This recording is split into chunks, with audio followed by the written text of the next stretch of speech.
Hi, Mystery Recapped here. Today, I am going to explain a short drama film called The Carmen Lane. Spoilers ahead, watch out, and take care. The protagonist of the movie is a middle-aged housewife named Sarah. She lives with her teenage daughter, Carly, and her husband, Dave. One afternoon, Sarah is in a delightful mood. She is blasting a romantic song on the radio and is dancing around the house. At the same time, Carly returns home from school and is in a seemingly bad mood. She takes off her dirty shoes and carelessly tosses them away. Her mother tries to lighten her mood by dancing and singing around her, but she doesn't acknowledge it and rather finds it annoying. Sarah follows her to the kitchen while still dancing, but Carly simply turns the radio's volume down and takes the dinner plate from the counter. It is evident that Carly doesn't appreciate her mother's efforts and takes her for granted. Sarah, however, doesn't seem to mind her daughter's indifference. She simply turns the volume back up and checks Carly's bag to see if she has eaten all of her food. Sarah then finds a test paper inside her bag that has very bad grades. Although it is only a mock test, she urges her daughter to do better. Carly again ignores her, which has become sort of a routine in the household. When Sarah asks for an answer, she simply walks away to her room. Moments later, Sarah picks up her drink from the living room's coffee table, but it drops from her hand. She starts to panic and yells for help as her feet begin to move on their own. Carly hears her cry and quickly runs downstairs to see her mother is levitating off of the ground. She is too stunned to speak. In the following scene, 3 men are trying to bring Sarah back to the ground. One of them is her husband, Dave. He holds her hand for emotional support as the other 2 guys pull Sarah down. They try their best but do not succeed. It is almost as if they are working against a mysterious force that is keeping her afloat. Maybe an angry Harry Potter is lurking around the corner. No matter how much they try, she doesn't budge from her place. Carly watches them from the door, not being able to comprehend what is going on. The men leave a while later, but Sarah keeps levitating. Dave then calls their family doctor, Dr. Berenger, to inspect the situation. He measures the distance she has elevated from the ground and finds out that she is going higher over time. This worries the entire family. Even the doctor does not have an answer as to how it is possible. He simply takes her blood sample to study it and hopefully find out why gravity has stopped working on her. He also promises to send in a consultant, Dr. Benham, who can potentially help her. The husband asks him how long it will take, but the doctor assures them that since Sarah is healthy, there is every reason to believe she will be better in no time. Starting that day, Sarah cannot move around and keeps on flying upwards. In only one day, she stands taller than her husband. Dave buys a bedpan to help her defecate, a real sign of true love, but their hopes of her getting better are fading with time. Since she cannot move from the room, the father and daughter redecorate it to fit her needs and keep her entertained. Soon, Sarah's sisters also come to her house to help her with life. It is almost as if she is bedridden and needs people to take care of her. They clean up after her every day. Eventually, they start needing a ladder to reach her. Dr. Berenger visits regularly to check up on Sarah and measure how much she has elevated since the last time. He keeps track of the math and finds out that she is being pulled up at a higher rate as time passes by. To stop this, he makes her wear a belt with weights inside of it, so the weights would decrease the rate of elevation. However, this doesn't help Sarah's case, and she almost reaches the ceiling. Dave starts getting frustrated seeing no results out of the doctor's experiments. At night, Sarah starts wrapping a blanket around herself while sleeping on air.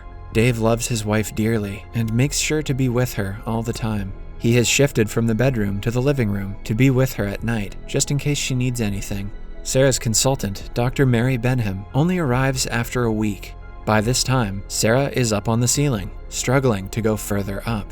The doctor introduces herself and reaches out to shake her hand. She apologizes for not getting there sooner and inquires how they are coping with the situation. Dave jokes and says that the ceiling is not a convenient place to keep a wife. At least Dave didn't make a joke about the kitchen. For some reason, the doctor doesn't seem to be surprised by Sarah's condition. She simply brings out a measuring tape and measures the distance between her and the floor. Dave offers the doctor a cup of tea and sends Carly to make it. Without Sarah's help, the kitchen is a complete mess. Carly brings out a dirty mug from the sink and simply rinses it before pouring tea in it and handing it to the doctor. Carly is that lazy roommate that we have all had before.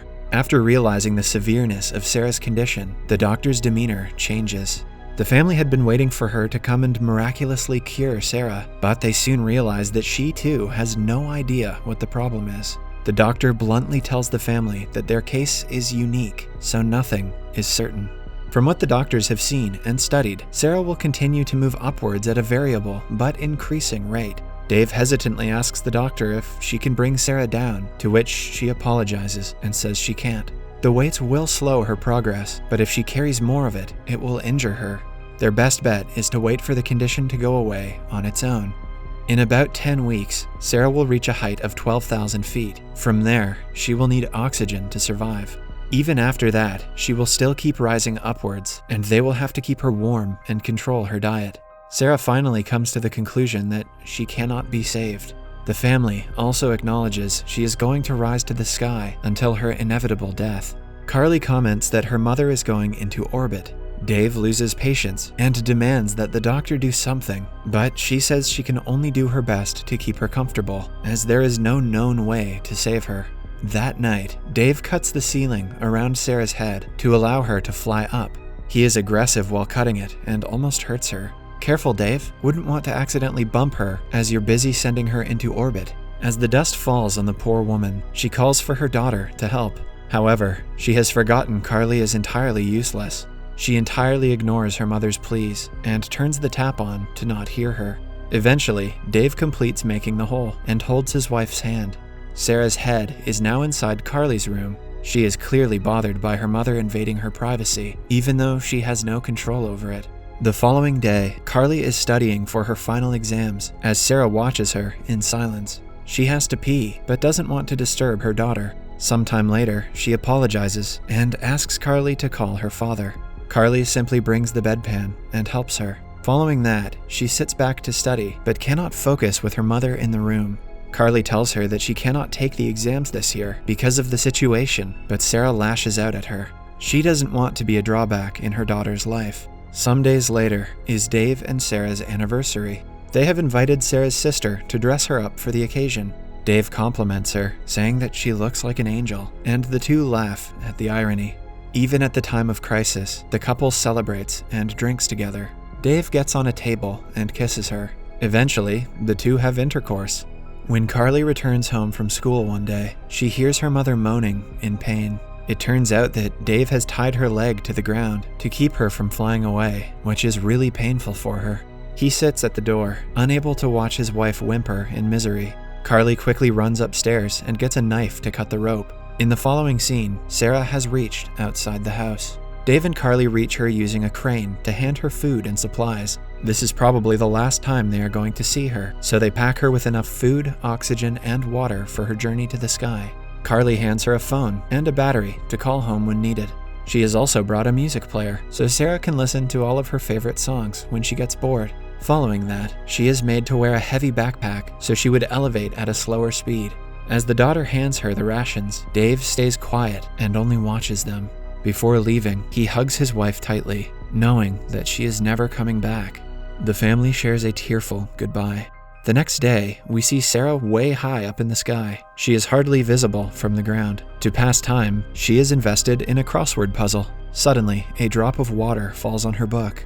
As she wipes it away, it starts to drizzle. She takes off her hat and wears the hood of her jacket to keep warm. Some more days later, Sarah uses binoculars to look down at the earth. She brings out a packet of biscuits that Carly had given her and sees that she is almost out of them. She calls Carly and asks her what she is cooking for herself. Without her mother, she has started to eat baked beans and toast every day. This sounds depressingly familiar. Sarah worries about her and tells her to eat well-cooked food, but Carly is clearly not interested in talking. She answers in single words, mostly because it is overwhelming to talk to her mother, knowing that she will die one of these days. Sarah apologizes for disturbing her and claims that she misses her, but Carly hangs up the call before she can finish. Sarah gets emotional after the call, so she brings out her music player to help her calm down. But to her misfortune, she accidentally drops it. For some seconds, she loses her calm and screams in frustration. Her screams invite a flock of birds towards her, which instantly cheers her mood. She waves her hands around happily in between them. Dave misses his wife dearly and resorts to alcoholism to get rid of the pain. One night, it starts to rain heavily. Although Sarah is wearing thick clothes, they are not enough to keep her warm. She misses her family, but can do nothing about it. She somehow survives the night, holding herself to keep warm. The following day, she reaches higher in the sky and now requires an oxygen mask to survive. She removes the mask and calls her husband. Dave runs to the phone and asks her if she is doing well. Carly also comes running, worried about her mother. Sarah tells Carly that even if she fails her exams, she is very proud of her and will always love her. Dave repeatedly asks her to put the oxygen mask back on, but she refuses. Instead, she asks them to stand away from the hole in the ceiling. Seconds later, a bag falls through it. The two register that Sarah has decided to stop holding on to her life. Carly falls to the floor and hugs the bag, begging for her mother to return. As the sun rises, Sarah flies faster into the sky.